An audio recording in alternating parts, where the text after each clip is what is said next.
One of the frequent questions that people ask me when I say that I studied economics is, why can't we print more money, give it to everyone and make everybody rich?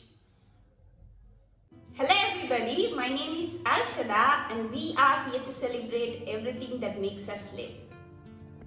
Few years back, I also had the same question until I understood how printing money really works. But before we answer the question whether printing money will make us rich or not, let's define money. Basically, money is nothing but just a paper accepted by every one of us because of the promise made by the government. So there are two important things that we should understand when we talk about money. First thing is acceptance and the second thing is responsibility of the government.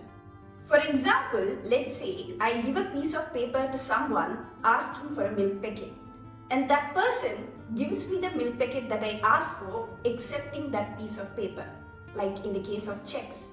In that instance, we can call that piece of paper money. So if anything is accepted by all of us in the exchange of goods and services, we can call them money. But what if that piece of paper is rejected by someone else? That's when government plays a very important role. Government gives us a promise taking the responsibility of that piece of paper. For example, for a 1,000 rupees note, the government gives us a promise that we can use it for the exchange of goods and services worth of 1,000 rupees. And that's why we use it whether we accept or not. There is another issue here. What if the government takes back its responsibility? Let's say from tomorrow onwards, the government announces that our money has no value. What we are going to do? There is a problem. So from that understanding, we can point out two important characteristics of money.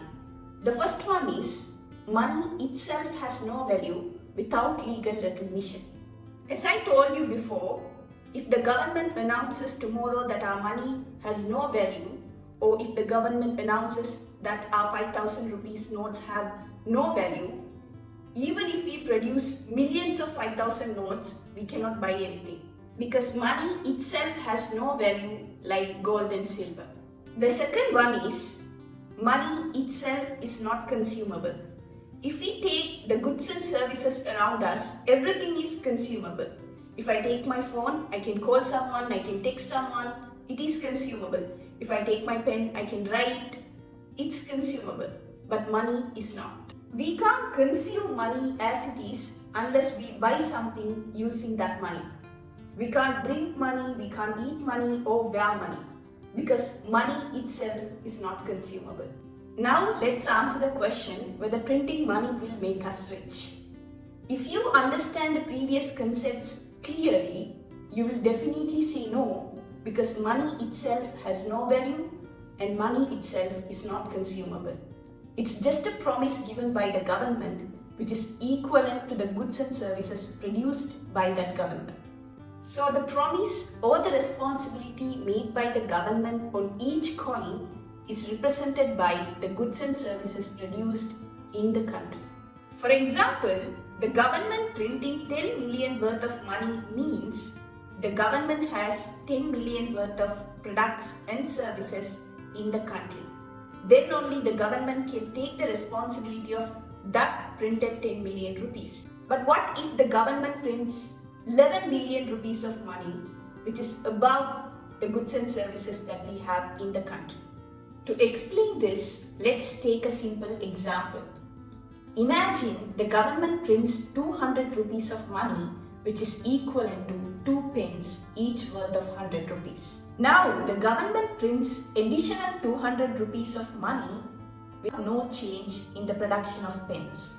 In this instance, the responsibility that the government should have is above the responsibility that the government actually has. Because the government has only 2 pence, which is worth of 200 rupees, while the government has the responsibility for 400 rupees by way of additional printing money. So the government increases the price of each pen from 100 rupees to 200 rupees to make both responsibilities and the products equal. When the government keeps on printing money more and more like this, there is a pressure on the prices to go up and up, which we call inflation. This is what exactly happening in Sri Lanka right now.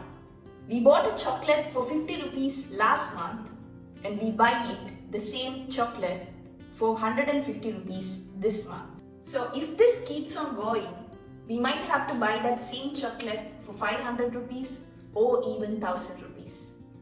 Because in Zimbabwe, in 2008, government kept on printing money, resulting in people bringing lorries of money to buy a single milk packet. This is the long-term effect of money printing without any increase in production.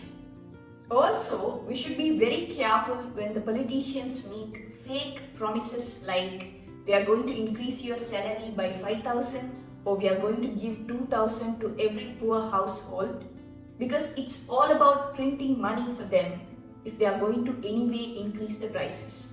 And there's no difference between giving us 5,000 rupees by way of printing money and then increasing the prices by 5,000. I hope you find this video to be useful and I'll see you next time inshallah. Let's celebrate us.